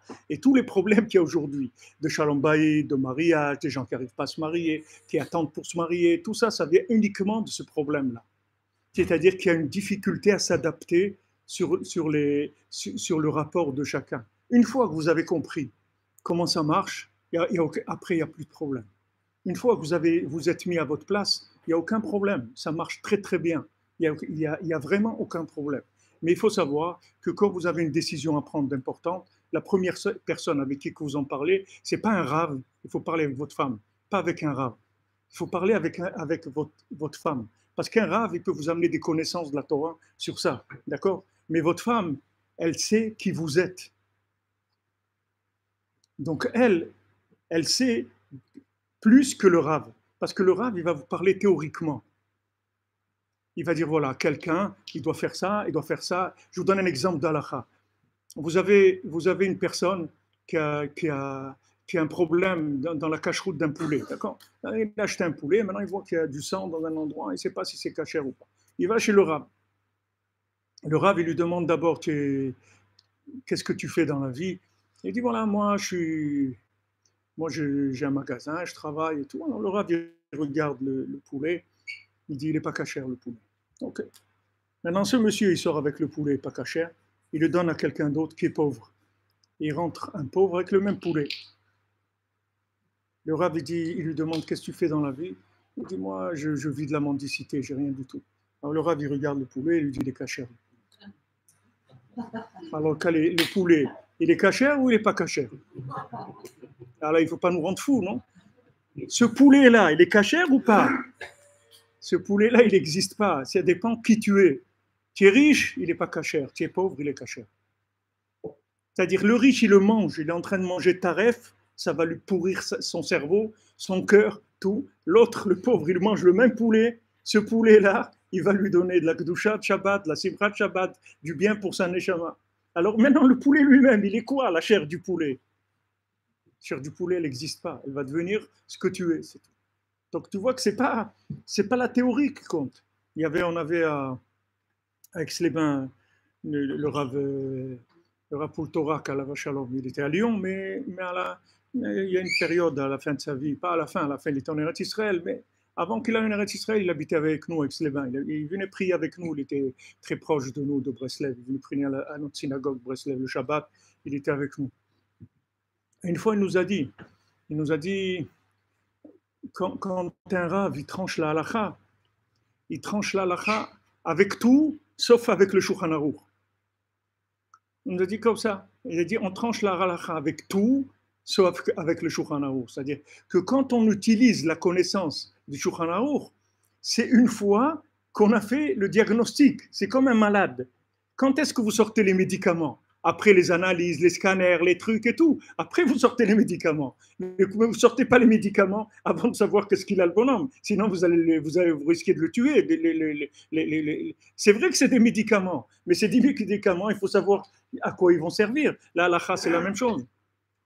La halakha, c'est la même chose. On a un ami qui est un Rav, une personne très importante dans la communauté. Alors, quand on était au début à Breslev, à Jérusalem, il y a une quarantaine d'années, alors c'était des gens de France, un petit peu comme ça, un petit peu. L'épouse, elle était un petit peu moderne, comme ça, pas un petit peu religieux, mais un petit peu moderne. Alors, il y a des gens qui lui ont parlé à sa femme, à la femme de cette dame-là, ils lui ont dit, tu sais, les Breslev, ils sont très stricts, très, très durs et tout. Tu ne pourras pas vivre. Si ton mari devient Breslev, tu ne pourras plus vivre. Tu vas vivre l'enfer. Parce que les Breslev, ils sont durs, ils ne laissent rien passer. Une femme comme toi, ils l'accepteront jamais, etc. Ok. Alors, elle parle avec son mari, elle dit, hey, c'est dur, Breslev, ils m'ont dit, etc. Ils ne connaissaient pas les gens, ils ne savaient pas ce que c'était. Donc, il lui a dit, viens, on va aller voir le Rav Levi Yitzhak. C'était le Rav qui avait à la synagogue de Breslev à Jérusalem. Rav Levi Yitzhak, il avait 90 ans, c'est un gadol d'Israël, un homme qui avait Ruach HaKodesh, qui a passé toutes les persécutions en URSS, etc. C'est un homme très, très grand. Alors, ils sont rentrés, lui et sa femme, chez Rav Levi Yitzhak. Quand ils rentrent chez lui, Rav Levi Yitzhak, il fait signe à la femme, il lui dit, viens. Il assoit à côté de lui quand ils sont rentrés. Lui, le mari, il est assis en face, de côté de la table. Et la femme, il est assis à côté de lui. Et c'était terminé. Elle est devenue Breslev, c'était réglé. Ils n'ont pas besoin de parler. Il n'y a pas eu besoin de parler, de dire ouais, il n'y avait plus de questions, il n'y avait plus rien, tout était réglé. C'était fini. Il y avait des gens qui savaient mettre les choses à leur place. Ils savaient chaque chose la mettre à sa place. Le problème aujourd'hui, c'est que des gens, ils ont des théories dans la tête, mais ils n'ont pas de diagnostic. C'est vrai que les pharmacies, elles sont beaucoup plus achalandées qu'avant. C'est-à-dire que la connaissance, il y en a beaucoup plus qu'avant. Mais le problème, c'est que à quoi elle sert? C'est ça le problème. C'est pas la connaissance. C'est à quoi elle sert. Quand est-ce que je donne ça? Comment je dois prier? Voilà ce jeune que je vous ai dit tout à l'heure qui a 16 ans. Il m'a dit, regardez, je vous dis franchement, le Shabbat, je tiens. Mais mais les TF et la prière et tout, j'arrive plus, c'est très très dur pour moi. Je dis, mais il faut que tu saches dans quelles conditions tu es aujourd'hui. Les conditions dans lesquelles tu es aujourd'hui, tu as besoin de rien faire, fais rien, fais rien. Il me dit, mais la prière est toujours, je dis, non, 2 minutes, 3 minutes, tu mets les TF, tu fais schéma. Parce que le gars, il est malade. Il est malade. Un malade, on peut faire beaucoup de choses pour lui. Shabbat, on peut faire beaucoup de choses pour un malade. On peut éteindre la lumière, on peut aller luminaire, on peut lui chauffer du manger, on peut faire beaucoup de choses. C'est que des interdits, mais on peut les faire. Une maman peut l'accompagner dans la voiture si elle veut que son mari vienne. On peut l'accompagner avec un... Ah, mais c'est Shabbat, au contraire. Les sages, ils te disent que quand maintenant tu accompagnes ta femme pour accoucher Shabbat, tu répares toutes les transgressions de Shabbat qu'il a pu faire dans ta vie. Comment transgressant Shabbat? Alors tu vois que tu n'as rien compris à l'histoire. Tu ne sais pas comment elle marche du tout. Alors la pharmacie, bon, Hachem, elle est bien achalandée. Il y a des médicaments, toutes sortes de médicaments. C'est-à-dire des connaissances, en veux-tu, en voilà. Mais l'application des connaissances sur les individus, elle est nulle. Nulle. Qu'est-ce que je dois prendre? Combien je dois faire? Nul. Nul. Les gens, ils vont vous booster toujours au-delà de vos forces. Et le résultat, c'est qu'ils vont vous dégoûter. Ils vont vous dégoûter, vous allez vous sauver, c'est tout. Parce que c'est trop. C'est trop, c'est tout. Il ne faut pas avoir peur de dire c'est trop. C'est trop pour moi, je ne peux pas. Je ne peux pas. Ah, des gens, ils viennent à la synagogue, quelqu'un se plaignait, il me dit, celui-là, il vient Shabbat, tu sais, quand il vient, il connaît l'heure du kidouche spécial, et il vient pour le kidouche. Il dit, alors qu'est-ce qu'il y a? C'est pas bien le kidouche. Quelqu'un qui vient pour faire kidouche Shabbat, c'est pas bien. Je dis, non, mais il vient pas pour la prière. Je dis, alors qu'est-ce qu'il y a? Le kidouche lui-même, c'est quelque chose de bien, non? De faire kidouche Shabbat et de parler un petit peu avec des amis dans la synagogue et tout. C'est mal, ça? Non, c'est pas mal. Maintenant, pourquoi c'est devenu mal? Parce que toi, tu crois que ce monsieur-là, il doit venir à la synagogue. Mais tu ne sais pas dans sa tête comment il est frappé, le bonhomme. Tu ne sais pas ce qu'il vit. Tu n'as aucune idée de ce qu'il vit, ce bonhomme-là. Tu ne sais pas que pour lui, de venir à la synagogue faire kidouche, c'est plus que toi, tu fais Yom Kippour. Donc, ne compare pas, ne regarde pas. Tu connais rien, tu sais rien du tout. Tu sais rien. Et le Harizal, il a dit à son élève, Rabbi Chaim Vital, il lui dit, tu sais ce qui te manque, c'est que tu n'as pas confiance en toi. Parce que sache que si tu étais dans une génération des Tanaïm ou des Amoraïm de la Gemara, tu aurais été le plus grand des Tana et des Amora. Mais comme tu as une génération comme ça, tellement basse, c'est pour ça que tu es que ce que tu es. Et ça, c'est à l'époque du Harizal. C'est pas maintenant, en 2018. Vous comprenez? C'est à l'époque du Harizal. Combien c'est le Harizal? 600 ans, 700 ans en arrière. Imaginez-vous la dégringolade qu'il y a eu de cette époque-là maintenant. Maintenant, celui qui vient Shabbat à la synagogue que pour le kidouche, que pour la boucha et la damrout et des trucs comme ça, aujourd'hui, c'est un tzaddik comme Rabbi Shimon Bar Yochai. Parce que ce qu'il y a, c'est qu'on ne se rend pas compte où on est. Vous comprenez? On ne se rend pas compte dans quelle situation, dans quelle mélasse, dans quel pétrin on se trouve. Si on se rendait compte de ça, chaque petite chose, elle nous rendrait joyeux parce qu'on saurait que Hachem, il a un plaisir extraordinaire de ce monsieur-là. Comme il a raconté le Harizal, il y avait un monsieur, il a entendu vous connaissez sûrement son massé, il a entendu le lechem apanim, il a vu qu'on lisait le lechem apanim, qu'on faisait le lechem apanim, les pains du Beth Amikdash. Alors il dit à sa femme, tu sais, au Beth Amikdash, ils amenaient du pain, des chalotes et tout. Alors il dit, ouais, ben viens, on va faire des chalotes, on les amène à la synagogue. Alors le vendredi, ils faisaient les chalotes, ouais, ils amenaient à la synagogue et les mettaient là où il y a le Sefer Torah, des belles chalotes. Et quand ils ouvraient le Sefer Torah Shabbat matin, ils voient qu'il n'y a plus les chalotes. Ils disent, waouh, Hachem, il a mangé les chalotes et tout, il rentre à la maison. Il dit à sa femme, et Hachem, il a mangé les chalotes, tu te rends compte? Mais c'est extraordinaire. Alors, la semaine d'après, c'était plus belle, et encore plus belle, encore truc et tout. Ouais, il est comme ça des semaines et des semaines. Et un jour, le gabaï de la synagogue vient, il lui tape sur l'épaule, il dit, mon ami, les chalotes, c'est moi qui les mange, c'est pas Hachem. Voilà, il s'est écroulé, le bonhomme. Il est rentré chez lui, il a dit à sa femme, et regarde, c'était le gabaï de la synagogue, c'est lui qui prenait les chalotes et tout. Allez, laisse tomber. Alors Hachem, il est venu en rêve à ce gabaï-là de la synagogue. Il lui a dit, prépare-toi à mourir, parce que tu m'as enlevé le plus grand plaisir que j'ai eu au monde depuis la destruction du temple. J'ai jamais eu un plaisir comme ça depuis la destruction du temple. Pourtant, C'est nul. C'est même interdit par la halakha. On n'a pas le droit de mettre du manger dans le Aron HaKodesh à cause de la peur qu'il y ait des bêtes qui viennent, qui mangent le Sefer Torah après. C'est interdit d'après la halakha. On n'a pas le droit de faire de l'Echem Apanim, d'Alpi halakha. C'est interdit, encore plus de le mettre dans le Aron HaKodesh. On n'a pas le droit de faire ça. C'est ça qu'il faut regarder. C'est lui. Lui, comment il vit la chose. Comment il est en train de vivre cette chose-là. C'est ça qui est important. Ce n'est pas l'analytique par rapport aux normes enregistrées. C'est lui, comment il est, cet individu, comment il vit cette chose-là. C'est ça qui est important. Et on ne regarde que ça. Et ça, c'est le côté féminin, ce n'est pas le côté masculin. Le côté masculin, c'est les règles. Voilà. Est-ce que maintenant, tu es en règle ou tu n'es pas en règle? C'est tout ce qu'on regarde. Aujourd'hui, les règles, elles ne marchent plus. Le soleil, ça ne nous intéresse plus. On regarde que le lunaire. Donc, on regarde les capacités de la personne. Et selon ses capacités, dans la joie toujours, sans aucune rigueur, parce que comme je vous ai dit, toute rigueur, ça vient de la logique, que de l'amour, il n'y a pas de rigueur, aucune rigueur, que de la connexion et de l'amour. Quelqu'un qui vient que pour le kidouche, on doit l'accueillir encore mieux que celui qui est le premier à la synagogue. C'est sûr ça, il n'y a aucune question. La Gemara elle dit dans Brachot que quand Hachem il vient à la synagogue et il ne trouve pas Minyan, alors il se met en colère, comme ça elle dit la Gemara. Hachem il vient le matin, vous avez fixé Minyan disons à 7 heures, Hachem il vient à 7 heures parce qu'il sait que dans cette synagogue il y a le Minyan à 7 heures et voit qu'il y a 8 personnes. Alors Hachem il se met en colère. Vous savez qu'est-ce qu'il dit le Maharsha? Il dit sur qui il se met en colère? C'est sur ceux qui sont à la synagogue, pas ceux qui ne sont pas venus. Il dit parce que si tu leur faisais pas la tête, si tu étais plus sympa, ils seraient venus les gens. Mais comme tu leur fais la tête, et quand il parle, tu lui dis chut, et quand il bouge, tu lui dis arrête, quand il truc ça, et le résultat, il dit ok, alors tu fais ta prière tout seul, laisse-moi tranquille. Et il dit c'est mon colère sur celui qui est là-bas, pas sur celui qui vient pas. Parce que celui qui vient pas, pourquoi il vient plus? Il a besoin d'amour, c'est tout. Il a besoin d'amour. Nous, avec Sleba, on avait commencé un minyan honnête. C'est-à-dire que avec Sleba, il n'y avait pas. Frackin, Shalom et tout.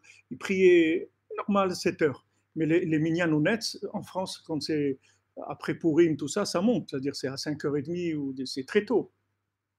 Qu'est-ce qu'on faisait? Ma femme, elle préparait tous les jours des gâteaux. Elle se levait tôt. Les petits gâteaux, ils étaient encore chauds. J'arrivais avec un truc un thermos, là, un grand truc, du café, du thé, les gâteaux qui sentaient encore, c'était chaud du fou. Voilà, les gens ils venaient comme des mouches, les gens ils venaient. Pourquoi? Pour le café, le gâteau après, parce que quand on s'asseyait, on prenait ce petit café et le gâteau, c'était un moment sympa. On discutait, on rigolait, tout ça. Ils venaient pour ça, les gens. Ils venaient pour ça. Mais en attendant, le gars, il a fait la prière honnête, tu comprends? Mais il est venu pour ça. Ça n'a aucune importance. Pourquoi il est venu? Le principal, c'est que tu l'as tiré. Il est venu pour ça. Lui, il aime ça. Lui, il va te dire, moi, je te dis, regarde, je vais être honnête. Moi, c'est le café, ce petit moment-là, c'est ça qui m'intéresse. On est détendu, on rigole. Et voilà, c'est ça qui m'intéresse. Le reste, la prière, de toute façon, comme ça, je vais la faire. C'est pas ça. Moi, je viens pour ça. Aujourd'hui, c'est ça qu'il faut chercher. Et ça, c'est lunaire. C'est pas solaire. Pour arriver à trouver ça, il faut enlever la tête complètement. C'est-à-dire, il faut dire, je comprends rien. Je comprends rien. Je vais honorer quelqu'un qui vient que pour le kidouche encore plus que celui qui a ouvert la synagogue. Parce que ce monsieur-là, il vient, il s'accroche à quelque chose. Je dois l'aider parce qu'il s'accroche à quelque chose. Et si maintenant, il s'accroche à ça, après de là, ça va se développer. Après, il va rester peut-être un petit peu, il y a peut-être une étude, après il va rester un petit discours du rabbin, il va rester, on ne sait pas, peut-être qu'un autre jour il va venir un peu à l'avance, ou un jour il va se tromper sur l'heure du kidouche, il va venir un quart d'heure avant, il va entendre dire la kedusha, il va répondre à un kaddish, j'en sais rien. Mais en tout cas, le gars, on ne le lâche pas, c'est tout. C'est ça le principal. C'est que le moindre effort, on ne le lâche pas, on reste accroché. Rabbi Nathan, il y avait quelqu'un qui venait à Ouman, à la synagogue Breslev, le Shabbat, il travaillait à la mairie, et il aimait le chant de Keter qu'on fait dans le Moussaf. Il aimait beaucoup ça. Donc il venait quand il savait à quelle heure il faisait le Keter. Donc lui, il travaillait à la mairie. Il sortait de la mairie pour venir écouter le Keter. Et en plus, il levait ses mains. Et sur ses mains, il y avait de l'encre. Parce que les gens, ils écrivaient avec des trucs où ils salissaient les doigts. Donc, comme s'il montrait... Et j'en ai rien à faire de vous, voilà, j'ai travaillé Shabbat et tout, et je viens quand même, je fais le Keter Alors il y a des gens, ils voulaient le mettre dehors. Ils disent, qu'est-ce que c'est ça? C'est une insulte. Comment il travaille Shabbat et il vient à la synagogue comme ça. En plus, il nous nargue, il lève ses mains avec l'encre et tout. Rabbi Nathan, il dit, ne le touchez pas. Lui dites rien du tout. Celui-là, c'est une des personnes de qui je vais me glorifier dans le Gan Eden, dans le paradis. Celui-là que vous voyez là, de celui-là, je vais me glorifier dans le paradis. Et ça a été comme ça. Cette personne-là, elle est venue, ils l'ont bien accueillie, et un jour, ils lui ont dit, tu veux rester, si tu veux rester, on va faire petite douche tout à l'heure dans une demi-heure et tout. Si tu vas manger un petit truc, boire un coup et tout, reste avec nous. Comme ça, petit à petit, jusqu'à qu'il est devenu un Baal Tshuva Gamour. Il est devenu un tzaddik, il dit ce bonhomme-là. Qu'est-ce qu'il aurait été s'il l'avait renvoyé? C'est pour ça, ne vous trompez pas, ne croyez pas, même ce que je vous dis là, ne croyez pas que c'est de la, comme on dit, de la, comment je veux dire ça? C'est-à-dire, c'est pas de la tzedaka qu'on fait. C'est pas une attitude sur quelqu'un de pitoyable. Parce que celui qui vient que pour les kidouches, il est plus grand que tous les gens qui sont là. Seulement, il est à l'envers dans le système. Mais si vous arrivez à le sauver, c'est lui qui va devenir le rabbin de la synagogue. Lui, c'est pas qu'il va venir avant tout le monde. Lui, il va dormir à la synagogue le vendredi soir. Lui, il va venir, il va étudier toute la nuit. Parce qu'il est plus grand que tous les gens qu'il y a là. Mais comme maintenant, il est affronté à de la compréhension, et comme au niveau de compréhension, il n'y a rien, il ne comprend rien, donc il croit qu'il est faible. Donc il vient juste toucher un tout petit peu. Mais sachez que c'est les plus grands. Je dis, ne croyez pas que vous apitoyez sur lui, du tout. Il faut l'honorer parce qu'il est grand. Il est très grand, seulement, il n'est pas arrivé encore à développer assez de confiance en lui pour capter le solaire. Donc il est petit. Comme on dit, la femme faible et tout. Il n'y a pas de femme faible. Une femme, elle est beaucoup plus forte que son mari. Une femme, elle est beaucoup, beaucoup plus forte que le mari. Beaucoup, 1000 fois plus forte que son mari, une femme. Il n'y a aucune comparaison entre la force d'une femme et d'un mari. Aucune comparaison. Seulement, elle ne sait pas, c'est tout. Elle n'a pas confiance en elle. C'est-à-dire son statut logique du monde, il est faible. Aujourd'hui, même chez les goïms, ça a changé. Mais il y a un statut qu'on la considère que le côté faible, le côté lunaire, il est faible. Non, c'est là où elle est la force, c'est là où il faut investir. C'est là aussi il va y avoir tout. Et le mari va recevoir le contre-coup de ça. D'où maintenant, voilà, moi je fais des cours, bon, des milliers de cours dans le monde, des trucs, et voilà, j'ai 12 000 élèves, 15 000 élèves, des trucs. D'où ça vient ça? Ça vient de ma femme. Ça vient pas de moi. Moi, jamais j'aurais fait ça. Jamais j'aurais pu faire ça dans ma vie. Jamais je savais que j'avais ça en moi. Jamais je savais que je pouvais faire ça. Qu'est-ce que je fais? Un classique, j'étais à la yeshiva, j'étudiais, collège, normal et tout. Mais que j'étais capable de transmettre la Torah comme ça dans le monde. C'est ma femme qui m'a donné ça. C'est elle, c'est pas moi. L'homme, il fait le beau. Mais qui est-ce qui bosse? C'est la femme qui est derrière. C'est pas lui, c'est juste le côté extérieur, c'est tout. Et quelqu'un qui n'a pas de femme, qui a une femme qui ne sait pas l'honorer et tout, c'est un pauvre type, c'est un bonhomme, il est par terre, il ne peut rien faire du tout. Il ne peut rien faire du tout dans sa vie, aucune réussite. Il est lotov, il est rien. S'il n'honore pas sa femme, il n'a rien. La Gemara, elle dit, honore ta femme pour que tu t'enrichisses. Il dit, pourquoi je dois honorer ma femme pour m'enrichir? Je m'honore moi-même, c'est tout, c'est moi qui vais m'enrichir. Je lui dis, honore ta femme pour que tu t'enrichisses. Et pourquoi? Tu ne peux pas m'enrichir à moi, non? La richesse, elle est pour le féminin, elle n'est pas pour le masculin. Donc tu veux être riche? Ok, on va te donner à toi aussi. Comme tu donnes, alors toi aussi, tu peux prendre un peu pour toi aussi. Mais sache que la richesse, c'est féminin, ce n'est pas pour le masculin. C'est pour elle, la richesse. Tu veux la bracha? Tu dis, ok, je vais te donner. La Gemara a dit, tu dois lui acheter des choses. Tu dois acheter des choses à tes enfants, au-dessus de tes moyens. Toi, pour toi, tu n'as pas le droit. Tu veux t'acheter une veste ou un manteau, un truc qui coûte cher au-dessus de tes moyens, tu n'as pas le droit. Mais pour ta femme et tes enfants, ce n'est pas que tu as le droit, tu as une obligation, même si au-dessus de tes moyens. Pourquoi? Parce qu'on te donnera les moyens. Parce que quand tu achètes pour elle, Hachem, il te les donne. Mais tu achètes pour toi, il ne te donne rien du tout. C'est dur. Il me dit, pourquoi? Alors moi j'existe pas alors? Oui, tu existes. Comme un professeur. Si les élèves, ils ont pas réussi au bac, il ne peut pas dire c'est des nuls, les élèves. Non, c'est le professeur qui est nul, ce pas les élèves. Il dit tel établissement, il a 80% de réussite au bac, ok. Et s'il a 30%, parce que les élèves, ils n'ont pas étudié, ça n'existe pas. On ne regarde pas ça. Tu peux pas dire non, mais nous, on est super établissement, mais les élèves qu'on a, c'est tous des nuls. Tu n'as pas eu de résultat, ton établissement, il n'est pas bon, on ne va pas mettre nos enfants là-bas. Parce que c'est toi qui es responsable. Parce que tu ne sais pas transmettre, c'est tout. Donc tout le monde, maintenant qu'on arrive à la fin, les choses, elles tournent, elles se remettent en place en fait. Toutes les choses, elles se remettent en place. Donc ça, je vous ai fait, c'est une introduction sur ce sujet-là. Il y a beaucoup de choses à développer sur ça. Et c'est pour ça qu'aujourd'hui, la prière, elle prend le dessus sur la connaissance. C'est-à-dire qu'en fait, on apprend des choses pour pouvoir prier. La prière, c'est féminin. La connaissance, c'est masculin. On apprend des choses pour pouvoir prier. Même Yaakov Avinu, qui représente le Emet, Titen Emet le Yaakov, lui aussi s'est trompé, il a pris Rachel alors qu'il devait prendre Léa d'abord. Léa, elle représente la prière. Elle avait toujours les yeux larmoyants parce qu'elle priait beaucoup. Elle priait beaucoup, Léa. Et lui s'est trompé. Hachem, il a dû faire toute cette embrouille-là avec Lavan pour que Yaakov il prenne Léa. Mais c'était Léa qui devait prendre en premier, ensuite après Rachel. Rachel, elle représente la beauté de la Chokhmah, de la Torah. Mais Léa, elle représente la prière. C'est-à-dire que apparemment, vous croyez que c'est pas beau, c'est pas bien, c'est pas le côté fort et tout. C'est ça qui va donner toute la force. Alors maintenant, on étudie pour pouvoir prier. Pourquoi on apprend? Pour pouvoir transformer ça en concret.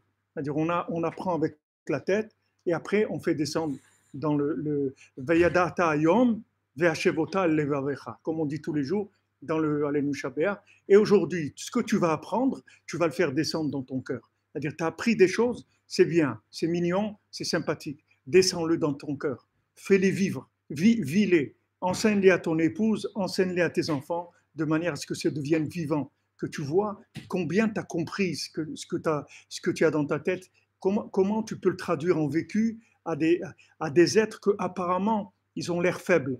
Ils ont l'air faibles en compréhension, mais en pratique, en réalisation, ils sont très très forts. Beaucoup plus forts que toi. Beaucoup, beaucoup plus forts que toi. Donc, ce que tu apprends, transmets-le à ton cœur. Transmets-le aux gens que tu aimes, et aux gens qui t'aiment, et c'est là où tu vas voir si tu as compris quelque chose. Si eux, ils ont compris, ça veut dire que tu as intégré la connaissance. Si eux, ils n'ont pas compris, ça veut dire que tu n'as rien compris. Alors, va quelque part, prie, continue à approfondir jusqu'à ce que ça rentre dans ton cœur. C'est pour ça, quand je vous ai dit au début, le Harizal, c'est le début de la Géoula. Parce que le secret de la Torah, ça touche le cœur. Ça ne touche pas le cerveau. Les secrets de la Torah, c'est pour éveiller le cœur, pour te rendre compte que telle chose, c'est ça, toi, tu vois, qu'est-ce que c'est les tzitzit, qu'est-ce que c'est les tfilines, qu'est-ce que c'est Shabbat, qu'est-ce que c'est Hanouka, tu vois que c'est des choses extraordinaires, ça éveille le cœur.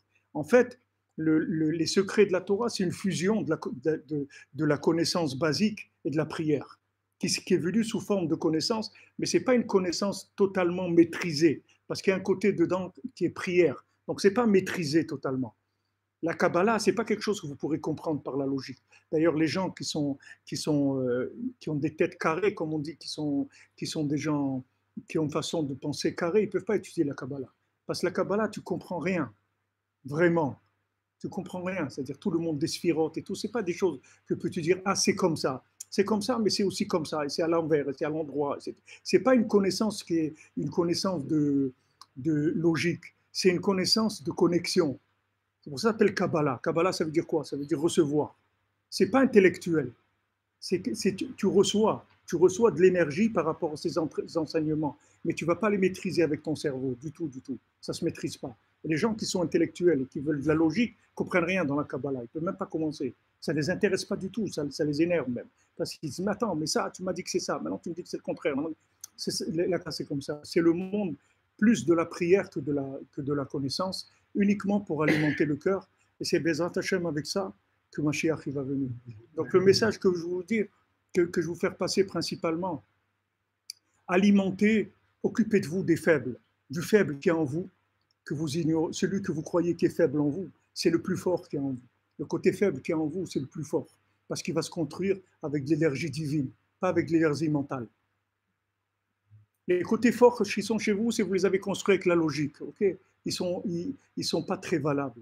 Les côtés faibles chez vous, ce sont les côtés qui ont le plus d'avenir en vous. Alors, chez vous, chez les autres, occupez-vous de ce qui est faible, parce que c'est eux ils ont une apparence faible, mais c'est les plus forts. C'est là où il faut investir. Et si on fait ça, Bezrat Hashem, c'est ça qui va nous sortir, Bezrat Hashem. Alors, Bezrat Hashem, merci pour votre patience, votre attention. Merci à vous. Merci à vous. C'est moi qui vous applaudis.